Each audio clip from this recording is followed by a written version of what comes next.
You know that the average sitting time of the person in Western Europe is like an hour, I think, hours a day. And walking day is too fast. And walking group of who sit alone are the young people within 7 to 70 years old. In this case, we think about it.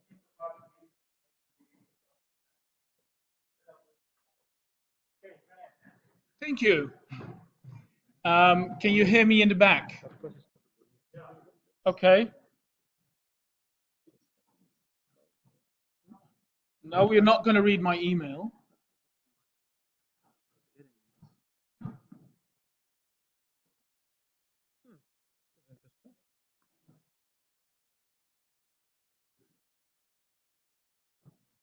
Why? Yeah? Just say one.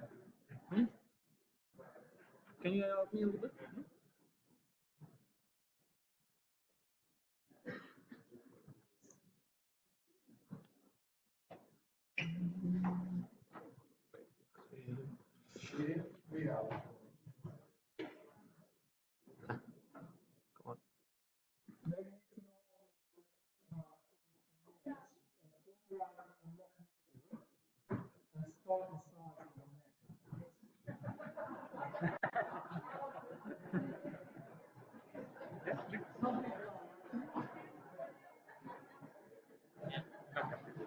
Okay.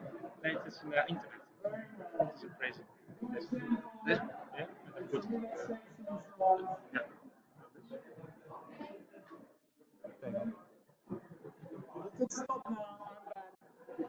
You're on.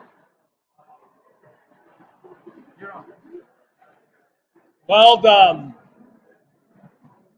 Okay.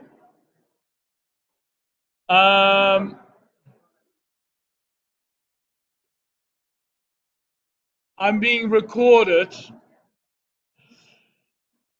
What we, as working group internationalization, in which we have at the moment Henk Willemsen, Angelique, Annette, Diana, Katrijn. Am I missing someone? I'm not sure. Sorry. Yeah, I did mention Henk, the first one. Anyway, in Reykjavik, we reinvented ourselves concerning our goals and objectives. This is one of the slides that I presented the previous time, which I will not explain completely. But in the core business for us, it's about educating globally professionals, for which internationalization as well as interculturalism provides the context to provide students with competences to be developed in that area. And we want to use this working group as a learning community in sharing our output, developing output to achieve this general goal. So you might not be able to read all of this, but of course, as you know, this will be on the YouTube site as well, and I think on the website as well. How do we want to do that? Well, again, through collaborating in this network, but also in organizing the workshops during the working seminar as well as during the conference. And maybe also more on a general level, we are really looking into an inclusive way of collaborating. And concerning our curricula, strategically, it's a matter of embedding and integrating the international and intercultural context versus having a module on internationalization. That's not what we are looking for. We are very much looking into a strategic approach, as in institutionalized internationalization.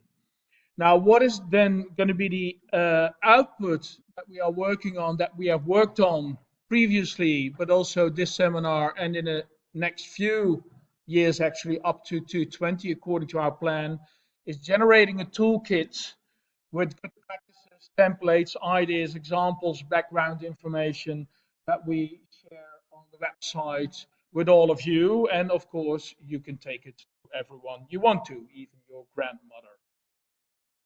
So this is the model that we chose to work with to do it in a strategic way, the Jones model that I showed on Thursday as well.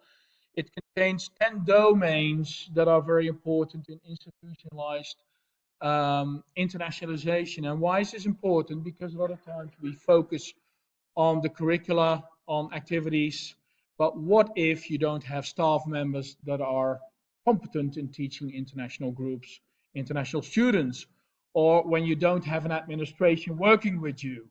So these are all elements. To just give you a few examples concerning domain one, policy and strategy, it might be interesting to understand what internationalization is about. And I want to show you a short video that is designed by the EAIE, the European Association of International Education.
These kind of whiteboard animations can, for example, also be used for your internal staff meetings. And I'm, for example, using these films as well to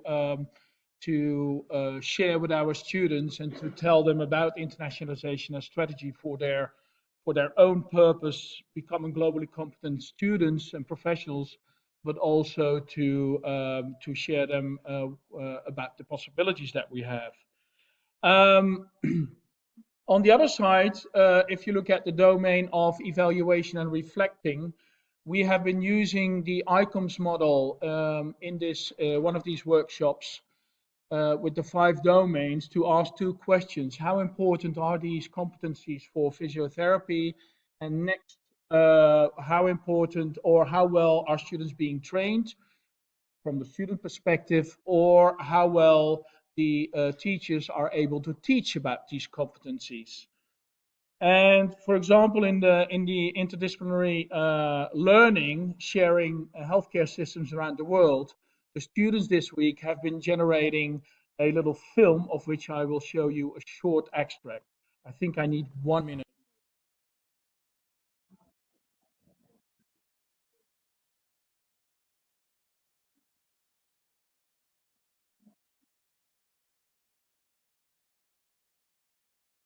Sorry about the sound.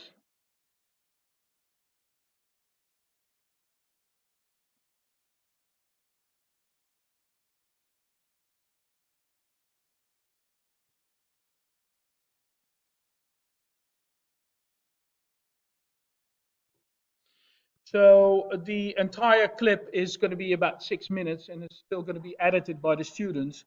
This is, for example, a great way for students to share their local healthcare systems, therefore understanding their local systems even better, and then learn something about an international healthcare system as well.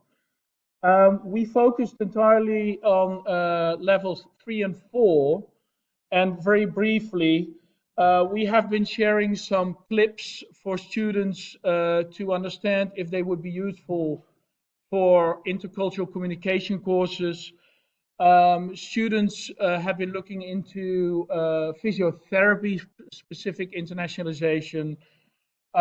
We realized deep reflection courses are very important in the curricula. So we are gathering ideas on how you can internationalize your curriculum. Looking at the uh, informal curriculum, so anything that happens outside of your formal courses, you could create a culture in which students also share their international intercultural experiences. And you can see here a few examples of these elements that we have been looking into. Thank you. For Paris, we will continue baking the cake and eating pie. So we will focus on other domains in the Jones model. We need more and diverse contributors, for example, people who do not speak Dutch. We will continue to gather information through the workshops. And we have some dreams. So, board, listen carefully, because in the near future for the ENPHE, it might be interesting to look into new options, for example, for mobility for students, but also a wish that we have as a working group to have data protected environment to collect data for our purposes.